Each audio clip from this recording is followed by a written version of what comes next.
We'll kick this presentation off with a video first to set the tone and emphasize the primary focus of the presentation.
I was flying along, controlling the pipeline, and I happened to see a Challenger tractor, and I made a turn so I could turn around and get a better look.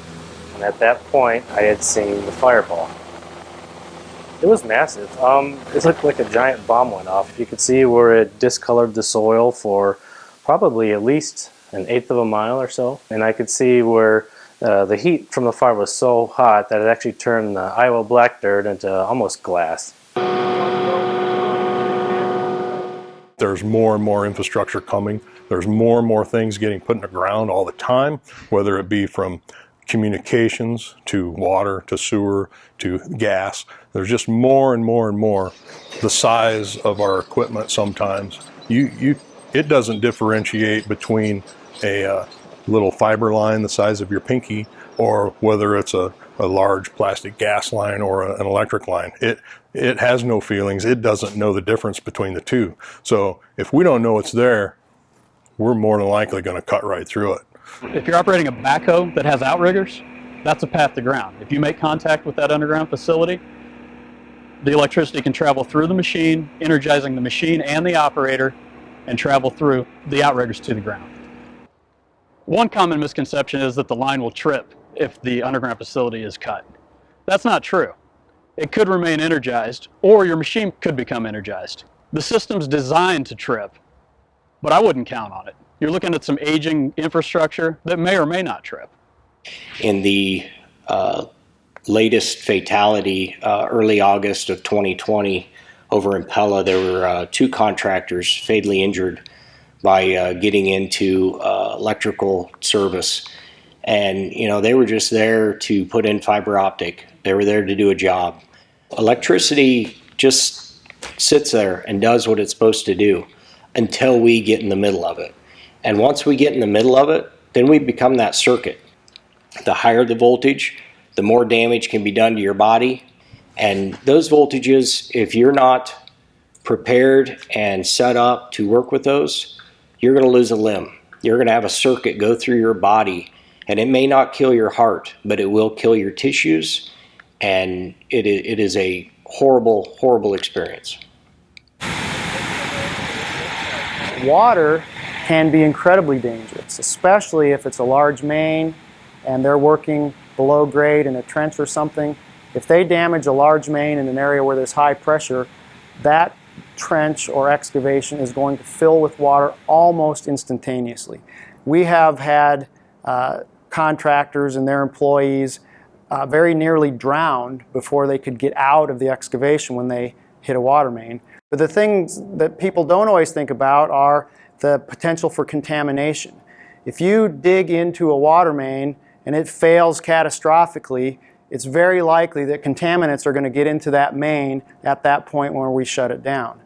More importantly, though, it's very likely that you're going to depressurize a large portion of the system. And when that happens, there's tremendous potential for backflow or back siphonage, which is actually drawing potential contaminants out of homes, out of businesses through their service line by a vacuum effect on the water main, drawing those contaminants into the distribution system at points far from the actual point of contact.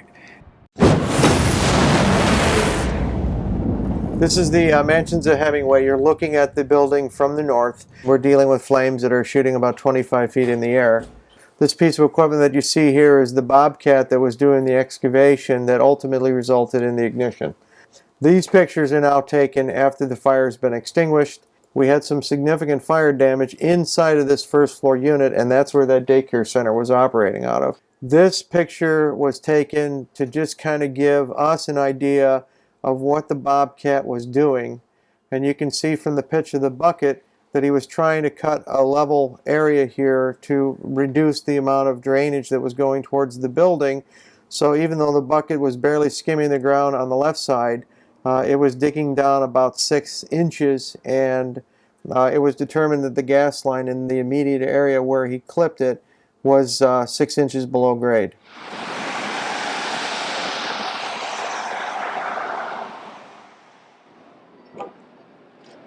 If you hit something, a lot of times it's very obvious that you've hit it, especially when all of our gas systems were steel. Anymore we have poly, like this little 1/2-inch CTS. You can't feel it any different than you could a tree root. It could be just a very small leak, and then it migrates into all of the surrounding structures before anybody notices it's there. But as it saturates the soil and builds up around, goes through all the voids, then we could have a big gas pocket or maybe an explosion before anybody realizes it happened.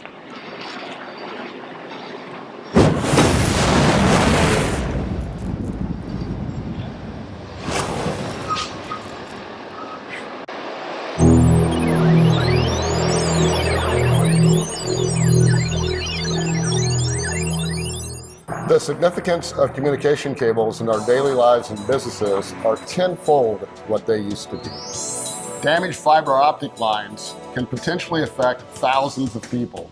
Entire towns have been taken down with a damaged fiber optic line. Companies can go after the damager for loss of use of their services. The financial responsibility attached to damaging a large communication cable can literally put your business out of business. Fiber optic cables feed cell towers, which power our cellular devices. If these cables are damaged, entire communities can be without cell phone services. We do supply fiber to several large cellular carriers at their towers. If we were to have a network shutdown, or if one of those cables was to be cut, you'd have the cost of the splices, you'd have the cost of the fiber, the cost of the man hours in order to fix that.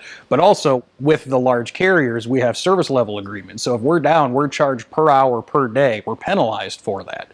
And we would in turn pass that cost on. Each one of these fibers can handle a lot of information today. I've heard everything from 50,000 conversations at one time over one fiber all the way up to over 100,000 conversations. If it's a big fiber, it's got a lot of toll and a lot of special circuits, and everybody uses the internet today. Everybody relies on the internet today. There are going to be companies that are going to go after those contractors for lost revenue, and that's where the majority of your cost is going to be as far as cutting a fiber today.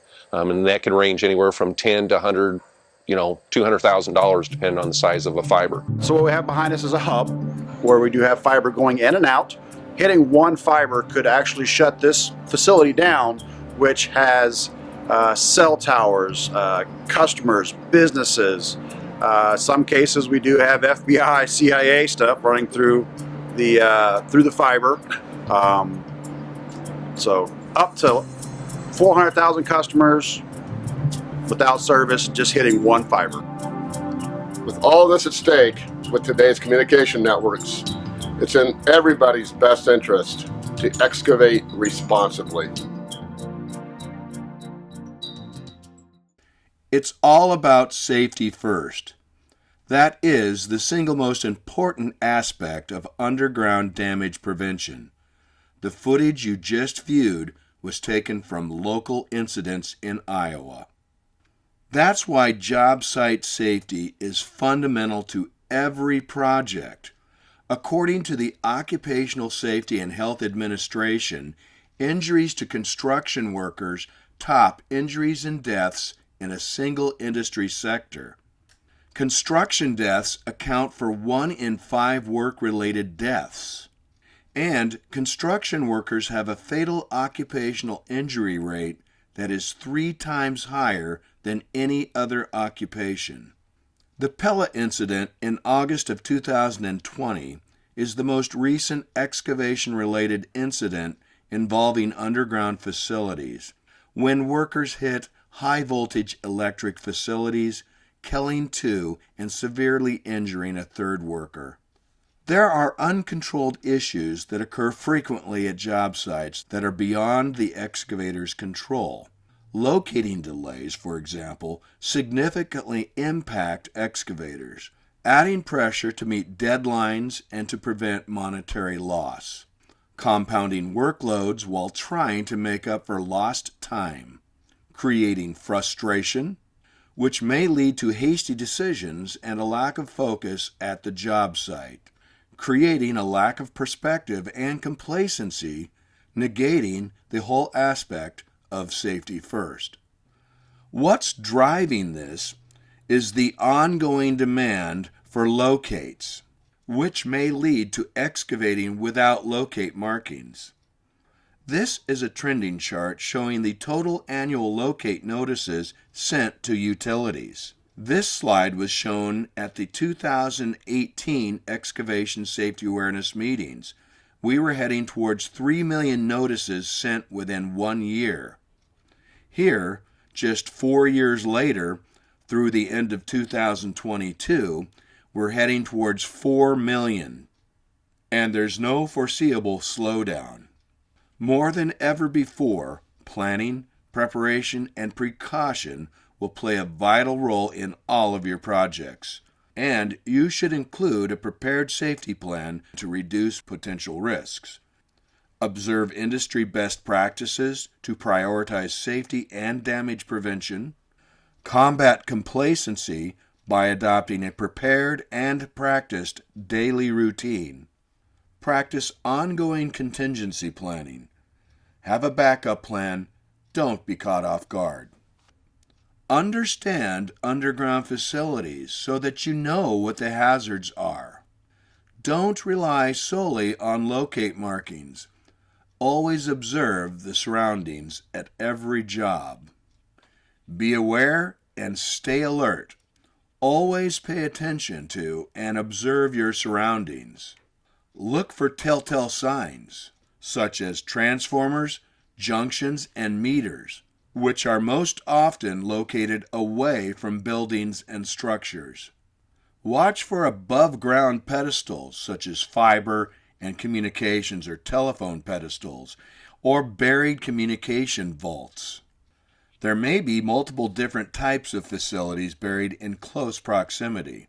Here you have a communications pedestal, an electric transformer, and something you may not even know what you're looking at, but you do know there will be lines coming in and going out. Some may be private and not marked. Some, like this gas meter, might be obvious, but without locate markings on the ground, you can't be sure where the buried lines run. This could also be a demarcation point where a secondary private line is present. Utility pole risers, pictured here, are a clear indication that underground electric lines are present. They run from the overhead facility and transition to underground facilities. But without proper locate markings, you can't be sure where they run from there. Never disregard warning signs. They are there as a safety precaution. They may be posted above ground or even below ground, where they're typically placed several inches above the buried facility. It's very important to understand that secondary electric lines may be private. Don't assume everything has been located and marked. And don't assume everything will be located and marked. Transformers, meters, and transitional junctions may be points of demarcation where utility-owned facilities become private facilities. Private secondaries are more typical on commercial sites. Contact the utility or utility representative locator to find out more information on secondary lines. Use line of sight between junctions and buildings and demarcation points. And whenever practical, the industry best practice is to pothole to the depth of planned excavation. Here's a typical commercial transformer located away from the building that it feeds on a commercial site. Typically, the demarcation point is where the facility enters the transformer. If the utility only locates and marks the portion they own and maintain, you will likely only see locate markings such as this on one side of the transformer. The secondary or private facility will then typically run from the transformer to the building or structure. So, just because there aren't locate markings present doesn't mean there aren't underground electric lines present. Watch out for multiple sets of secondary lines. You can ask that secondary lines be marked, or you can hire a private locator. Some contractors have their own locating transmitters and receivers for conducting their own locating. But it is extremely important that personnel are properly trained on how to safely perform the locating process.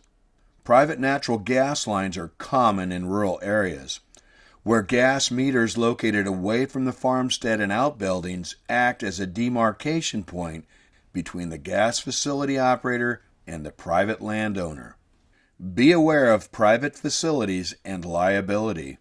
Private facilities are exempt from the required locating and marking. Plan for private facilities on commercial and residential jobs. Always identify potential conflicts, such as secondary electric lines commercially or privately installed to detached structures, private urban gas lines, such as gas lines to gas grills, detached garage space heaters, work sheds, etc. Be aware of irrigation systems, invisible pet fences, and geothermal systems. Damaging any of these types of private facilities places the damager at risk of financial liability. Always communicate with property or landowners in advance of any excavation. Establish agreements with property owners. Utilize prepared forms with disclaimers. And establish responsibility, that excavators are not responsible for private facilities and that property owners are the responsible party. Whenever practical, the industry best practice is to pothole to the depth of planned excavation. Potholing is a great tool used to enhance safety and mitigate liability. An important factor to remember is to always pothole to the depth of planned excavation whenever practical. And never assume the first facility seen is the only facility at conflict with the excavation. You never know if there is an abandoned facility or some other facility in the same area as the one you're looking for. It's important to understand that abandoned facilities may not be traceable, and underground facility operators are not required to locate abandoned facilities. It's safe to assume, then, that abandoned facilities will not be located and marked. If you fail to pothole to the planned depth of any proposed excavation, you may miss the live facility and end up hitting it. Use hand probing and hand digging methods when hydrovacking isn't available. The question is often asked whether concrete saw cutting is an excavation. Remember, safety first always warrants exposing facilities before concrete saw cutting. It's also the law. The Iowa Attorney General has determined that concrete saw cutting is an excavation. Excavators are required to preserve the locate markings. Locate markings are an important safety tool and must be respected. Iowa law requires excavators to preserve the locate markings. Iowa Code states that an excavator is responsible for preserving the markings at all times during the excavation. If the markings will be destroyed or otherwise altered during the excavation, the excavator must establish suitable reference points which will enable the excavator to locate the underground facilities at all times during the excavation. This portion of the law requires excavators to establish reference points in the event the original markings will be destroyed or altered. In addition to preserving the markings, there are multiple ways to establish locate reference points. Offset staking is one of the better options. You can digitally record the reference points on your mobile device, or do it the old-fashioned way with a tape measure and a stake and write it down on a notepad. Excavators may request to refresh their original markings, but this does not preclude the requirement to preserve the markings. The rule for providing locate markings is found in Iowa Code Chapter 480. The markings shall be done in a manner that will last a minimum of 5 working days on any non-permanent surface, or a minimum of 10 working days on any permanent surface. If the excavation will continue for any period longer than such periods, the operator shall remark the locations upon the request of the excavator. Note that the law states, if the excavation will continue. An excavation can't continue if it hasn't started.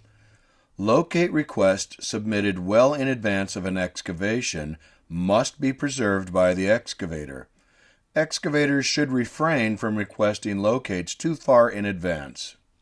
You should always utilize existing tools to maximize efficiency, such as the next-gen online ticketing and mapping system, which allows you to reduce or even eliminate the potential to receive a not marked inadequate information status from a locator, and potentially reduce or eliminate the need to pre-mark the area in white or white line the planned excavation area. The electronic joint meet process provides the tools for managing locating needs on large-scale projects, allowing you to maximize communications and planning with locators, and even reduce or eliminate the not marked inadequate information status, as well as reduce or even eliminate the need to white line the planned area of excavation. And the electronic positive response system, which allows you to monitor the locating status in real time so that you can verify the locating status is accurate via a permanent time-stamped history. We've covered the next-gen online ticketing and mapping system multiple times in past meetings, but it's such an important tool it merits a follow-up overview. Once you establish a user interface, by simply setting up a username and password, you can access the system. You'll want to complete a profile, which will expedite the process for future ticketing. This will save you time. You have the option to complete and submit multiple different types of tickets: new tickets, dig-in tickets, emergency tickets, design information request tickets, and joint meet tickets. To complete a new ticket, simply click on New Ticket. You'll link to an electronic map. Then type in an address, location, or other information in the starting address and location field. For precision mapping, switch to satellite mode. Your location will appear via satellite imagery. You should then use the zoom mode to drill down for a clear, detailed view. You can see just how detailed you can get with this satellite zoom mode. Now you can use the mapping tools to map the precise area of where your planned excavation will occur. Using the Route tool, you can select a defined rectangular area, controlling the width and length which you select in feet. This gives you a detailed, precise mapping, which could be used as virtual white lining, eliminating the need to physically white line the area of proposed excavation. Or using the Circle tool, you can place circles precisely where you need them and determine the size and diameter needed in feet. And once again, this provides detailed and precise mapping and can substitute for virtual white lining. You want to avoid over-gridding the area. If you over-grid an area using the Parcel tool or even the Polygon tool, you may end up with a status code of not marked inadequate information. Here you can see the difference between the entire parcel or the precision marking with either the route tool or the circle tools. If your proposed excavation will entail working on the entire property, you want to make sure that you utilize the marking instructions field and the other information field and provide precise, detailed information so that the locators understand that you need the entire area located. Otherwise, you may end up with a locate that says inadequate information. The electronic joint meet process is another great tool for managing large or complicated excavations. The system allows the user to create a parent ticket, which is a meeting appointment. This parent ticket or parent appointment will cover the entire work site, which may represent a large and complex planned excavation. The user specifies a time for the joint meet based on the available time slots provided through the system. The system automatically splits the parent ticket, if necessary, into multiple tickets based on the mapping rules, which limits individual tickets to 1,500 feet by 1,500 feet. The parent ticket remains intact, with any split tickets falling within the parent ticket. The user enters locate marking instructions on some or all of the tickets, specific to the needs per ticket or area, which allows for better management of the locates. The system will prompt the user to enter an optional project number, which can be very useful for managing tickets with corresponding projects. The electronic joint meet system also allows users to upload attached optional project information in multiple formats such as JPEG, PDF, CAD, etc. The system assigns the 48-hour begin date based on the time when the user specified the joint meet to take place. In other words, the 48 hours starts at the time of the meeting. The system transmits all of the tickets to the affected utilities. The utilities will provide positive response status for all of the tickets when the markings are completed.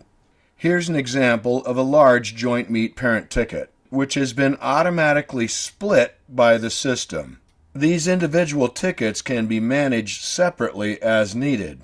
For example, an excavator may inform the locator that the locating and marking only needs to be completed within 48 hours in specific areas, say tickets A and C. Alternative marking schedules can then be coordinated in other areas as needed. In summary, the online electronic joint meet process provides for a better, more efficient ticket management process. It provides on-site pre-construction meetings for excavators and locators. Excavators can manage the entire parent ticket as a whole, or they can manage individual breakout areas as needed. Excavators can request locates only in areas where needed, and this eliminates the need to locate the entire project within 48 hours. Excavators can also request relocates only in areas of current excavation. This can greatly enhance communications between excavators and locators. Additionally, the online process eliminates the time and hassle of the old dial-in method. Now let's break down positive response. Underground facility operators must notify the notification center of the status for all notices within the required 48-hour period. Marked, clear, agreed to marking schedule, and notice of inadequate information are the status codes covered in the law, Iowa Code Chapter 480. Any status other than marked and clear will require the operator or locator to contact and notify the excavator that additional action or information is required, or that the operator would like to request an alternative marking schedule, which is only valid if a mutual agreement is made. Understand that status codes do not close notices. Overall, there are 9 status codes. The first is the default, not yet responded. Clear, no conflict exists. Marked, the locating and marking has been completed. Marked including private, that means the locating and marking has been completed, including any underground facilities that are private. Agreed to marking schedule, that means the locating and marking will be completed as agreed by the operator and excavator, but a mutual agreement must exist. Standby required marked means the locating and marking has been completed, but the operator requires an operator representative to be on site during the excavation, but this must occur within the 48-hour timeline. Standby required, not marked, is when an operator requires an excavator-operator pre-excavation meeting on site prior to the locating and marking, and this too must take place within the required 48 hours. Not marked inadequate information is when an excavator has not provided adequate descriptive information and/or white lining and must do so prior to the locating and marking. Not marked, no access. Locating and marking may be delayed until the operator locator gains access. Reasonable efforts must be taken, however, to meet the required 48-hour period. Here are some key sections of Iowa Code Chapter 480. An operator who receives notice from the notification center shall mark the horizontal location of the operator's underground facilities, and the excavator shall use due care in excavating in the marked area to avoid damaging the underground facility. The operator shall complete such locating and marking and shall notify the notification center that the marking is complete within 48 hours after receiving the notice, excluding Saturdays, Sundays, and legal holidays, unless otherwise agreed by the operator and the excavator. It's this section here that mandates required positive response. And here is the mandate for the required agreed to marking schedule. Note 2, this section states that failure to use due care in excavating is an enforceable offense and includes reckless disregard for underground facilities. It wouldn't matter if you have a valid dig ticket. This subsection states, an operator who receives notice from the notification center and who determines that the operator does not have any underground facilities located within the proposed area of excavation shall notify the notification center of this determination. This is the section where the mandate for clear is covered. These two subsections of the code list multiple descriptive information requirements that an excavator must provide with each notice. In addition to this one that requires excavators to use white paint, white flags, white stakes, or a combination thereof to pre-mark the proposed area of excavation, which is the legal mandate for white lining. Failure to provide the required information and/or white lining may result in a notice being statused as not marked inadequate information. The operator or locator must contact the excavator to coordinate any necessary arrangements to complete the locating and marking. This does not close a notice. Prior to any excavation, an excavator shall provide notice of the planned excavation. This is the mandate that establishes the 20 calendar day life of a notice. Note, the notice shall be valid for 20 calendar days from the date the notice was provided to the notification center. The notice remains open for 20 calendar days. Understand that it cannot be closed by a locator. There is no status code that closes a notice. Status codes show ticket completion progress. An excavator can contact the center to close a notice. Iowa law establishes a required 48-hour marking requirement. The law requires that the locating and marking must be completed within the required 48-hour period. There is one exception, and that is unless otherwise agreed upon between the operator and the excavator. This requires a two-way agreement. It requires an excavator response. Attempts to contact the excavator do not satisfy this requirement. Excavators must answer the telephone number which has been provided on the notice as the main contact number. The 48-hour period stands if no agreement can be reached, including if and when an operator locator is unable to reach the excavator. Breaking down the agreed-to marking schedule status, there are specific requirements for submitting an agreed-to marking schedule status. The operator locator must provide documentation, including the name of the excavator with whom the agreement was made, the phone number of the excavator with whom the agreement was made, the date and time when the alternative arrangement was made, the new agreed-to marking schedule, and the locator's credentials. Do note that falsifying information is an enforceable offense. The following are non-exceptions to the required 48-hour period. They do not change the 48-hour requirement. Not marked no access is not a statutory exception in Iowa Code Chapter 480. Operators and locators must take reasonable action to gain access. A locator may contact an excavator to ask for a new marking schedule. Optimally, locators and excavators will collaborate to resolve the issue. Not marked, standby required, and standby required marked are not statutory exceptions in Iowa Code Chapter 480. The operator locator must contact the excavator to schedule the meet. This meet must occur within the required 48-hour period, unless otherwise agreed between the operator and the excavator.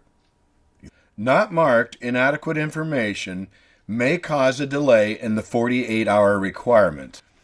Excavators are required to provide detailed information per the law. Failure to provide adequate information may delay the locating and marking. The operator locator must contact the excavator within the 48-hour timeline to coordinate the arrangements. Remember, notices remain open for 20 calendar days and must be located and marked once the excavator provides the necessary information or action, unless otherwise agreed by the operator and the excavator. Note that the operator locator must contact the excavator in addition to using the status code, so the excavator can provide the necessary information or action. Access issues such as overgrown areas, weeds, ditches, and noxious plants can be extremely problematic for locators, but there is no statutory exception for this in Iowa Code. The code states, an operator who receives notice from Iowa One Call shall mark the horizontal location of the operator's underground facility and shall complete the locating and marking within the required 48 hours, unless otherwise agreed by the operator and the excavator. The law implies that the operator must maintain the locatability of the operator's underground facilities. The law does not require excavators to provide access to such areas. Locators may, however, contact excavators to coordinate alternative agreements. The latest system tool option created by Iowa One Call is the Dynamic Start Time System. Here's a quick overview. When a ticket is filed, the 48-hour timeline is not automatically calculated. On the ticket submission page, the start date is empty, and the user must enter a date and time. The user is presented with a message to consider extending the start time.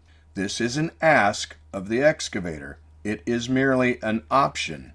A pop-up calendar allows the excavator user to select an extended start time, and that will override the 48-hour timeline. The maximum days out are 5 business days.